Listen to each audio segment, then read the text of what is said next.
Are you ready? Welcome to What in the World WrestleMania 2025 edition. I've got a special guest for you today and I'm going to bring her out here right now. Come on in, Lola the Loyal.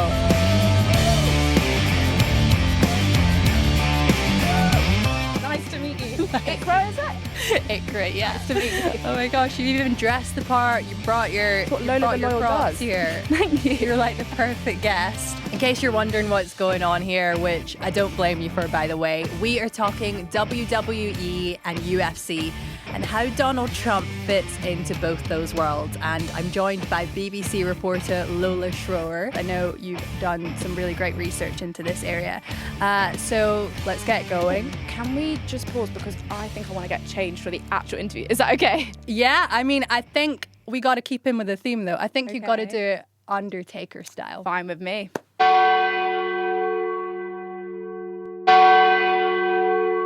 Okay, so I need you to help me out here. What is WWE? So WWE stands for World Wrestling Entertainment, and these are wrestling matches which are scripted and choreographed. So they already know who's going to win. Now, they are governed, though, by a set of rules. So the most common types of matches are singles, tag team, and triple threat. And a wrestler wins by pinning their opponent to the mat for a 3 count. So 1, 2, 3. You know, when you see those moments like clipped up on social you're media. out. Exactly, you're out. And that kind of forces your opponent to submit.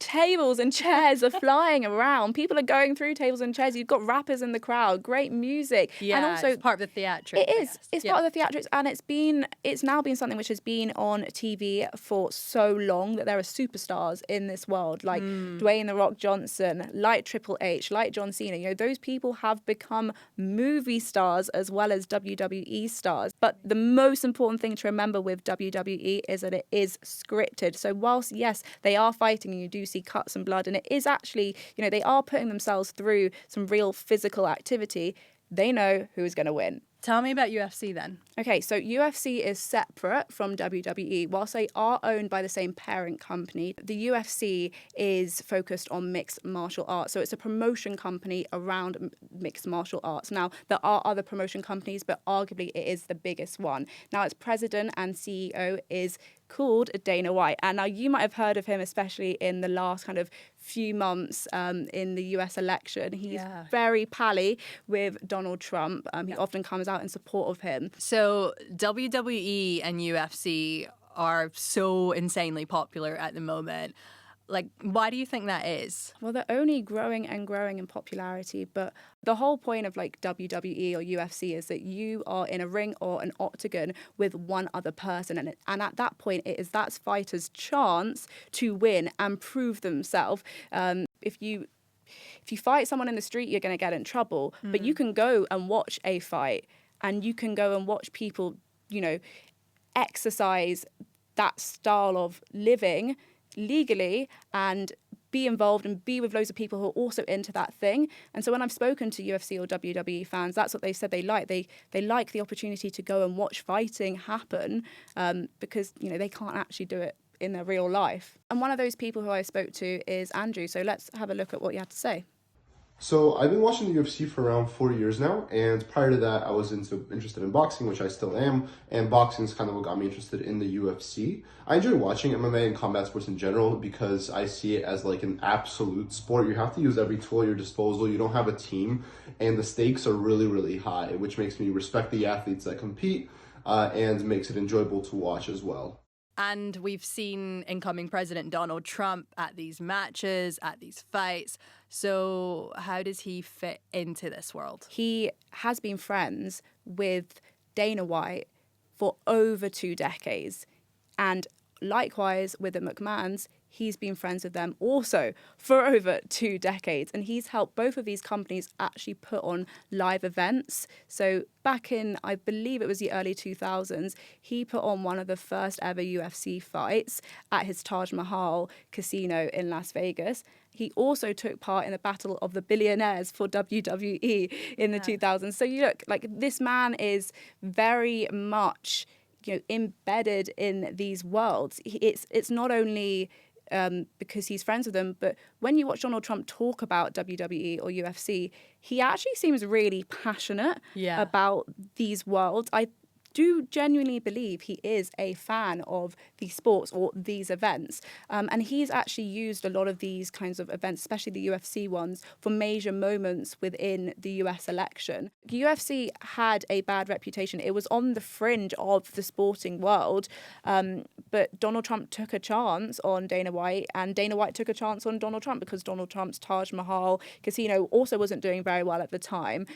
So they helped each other out when they both needed to. Trump was trying to target young male votes, and arguably going to a UFC fight or to a WWE event, you see a lot of young men in the crowd.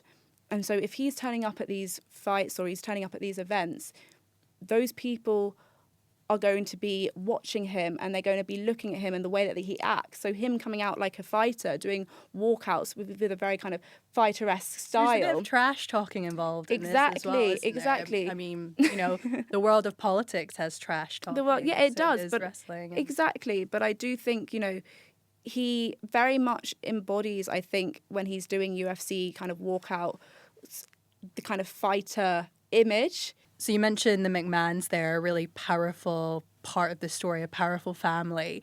Tell me their story and I guess the controversies. There's controversy with this as well. Yeah, look, Vince McMahon does have numerous allegations of sexual harassment and rape. He strongly denies any of these allegations, but he is no longer playing as much of a prominent role in the WWE world. Alongside Vince McMahon was his wife, who also founded WWE with him. Now, she's not really involved as much anymore, but she is tipped to be education secretary for Donald Trump's second presidency. Trump first met Vince in 1980s New York when they were both, incredibly successful businessmen. He's had several, as I've said before, WWE cameos over the year. He's even shaved Vince McMahon's hair before in the Battle of the Billionaires. So, look, these aren't friendships that are overnight and that are kind of out of nowhere. These are long-term, loyal friendships. Yeah, you really get a sense of how Trump helps both these worlds, WWE and UFC, and the other way round as well. These two worlds benefit from Trump. They do benefit from Trump. And I think an important part of this as well is the streaming and YouTube community. So figures like the Nelk Boys, figures like Aiden Ross, Logan Paul, Joe Rogan. Now, they are all very much part of Dana White's circle. And to remind the audience, Dana White is the president and CEO of the UFC. And Dana White has really helped Donald Trump create strong relationships with these streamers. And he has helped Trump get onto these podcasts, which got millions and millions of views over the US election. And the target here, again, the target audience is young men, just like UFC fights, just like the WWE world. I do think that Trump's influence on pop culture and his ability to infiltrate into kind of the Joe Rogan sphere, as it's commonly referred to, did help him with the youth vote, specifically the youth male vote. I don't know if UFC events specifically did. I don't think that, there does seem to be a lot of overlap between Trump supporters and UFC fans, but I think that he's just catering to a crowd that already likes him for the most part when he goes to those events. So who else have you been talking to about UFC? Talking about fighting, there is a woman on TikTok who is a UFC content creator, and she's called Kennedy Louise. She made a really good point about individualism within fighting. Frankly, I don't think it's possible for the UFC and politics to not mix a little bit. There's a few reasons why the UFC tends to lean right. First being fighters focus on individualism, which is a more right trait, over collectivism. Fighting is not a team sport. You enter into the ring on your own. And you're also a contractor, which means that you are solely responsible for your own success. MMA is also all about selling pay-per-view buys. It's entertainment. UFC encourages free speech because the more combative or non-PC thing a fighter may say leading up to the fight, it's going to sell more pay-per-views. Because of that, it tends to attract viewers who feel similarly about freedom of speech. So UFC says it's apolitical, and lots of fans want it to say that way as well. For me, seeing the UFC go from being a counterculture sports organization to now being in the global mainstream makes me very happy, to say culturally. But politically, currently in the future, I would just like to see the UFC not be used as a tool for any political candidate, regardless of party, for a campaign trail. But in terms of the UFC being apolitical, I think it's naive to think that any form of entertainment is inherently apolitical. But I'd rather would like the UFC to just emphasize it less in their broadcast, to not alienate fighters and fans with differing views. So this is really smart on Donald Trump's behalf. Like, he was able to tap into an electorate that he really needed to come to the polls, right? Yeah, I think he did tap into that electorate. And for some people, they absolutely loved it. I've always watched UFC at a different sports bar, and let me tell you, it goes crazy. Every time he attends and does a walkout, people go nuts. You know, you'll start hearing USA chants. It gets very patriotic and awesome. And so it's a thing you have to see yourself, but it goes crazy whenever he shows up. So what about the other side to all of this? We've heard how Donald Trump might have benefited and, you know, in the White House now as well. What about the other side, WWE and UFC? Look, let's focus again on Dana White, because I really do think he's a key player here. He has entwined sports, culture, and politics. And I don't think that is something which people can kind of like just oversee. A lot of the time within the sports world, people are afraid to kind of talk about politics or take a stance.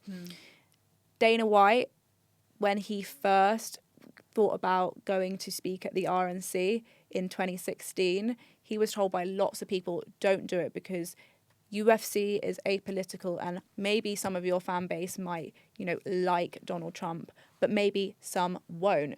So you don't want to take a stance. He did his own thing, and he went and supported his friend of over 2 decades and spoke at the RNC about why he had such a good relationship with Trump. What happened? UFC only grew and grew and grew. There was no blowback. And I think that shows that Dana White knows his fan base and knows the people that watch UFC better than anyone else. It can alienate people, and it has alienated people, but those companies, they're doing well. If you're into MMA or you're into watching wrestling in a really entertaining kind of form, there isn't really anywhere else to go. It sounds like a crazy world, and we really got a sense of how they're all linked and will continue to be linked as well. We don't really see this relationship kind of cutting at any time soon. They all depend on each other. Thank you so much for coming on the podcast and for all the research that you've done as well and who you've spoken to. My producer said I have to say we body slammed that episode. Oh yeah, we did. Apparently we body slammed that episode, and I love that for us. Thank you so much for watching. I'm Mikra Farouk. This is What's in the World from the BBC World Service.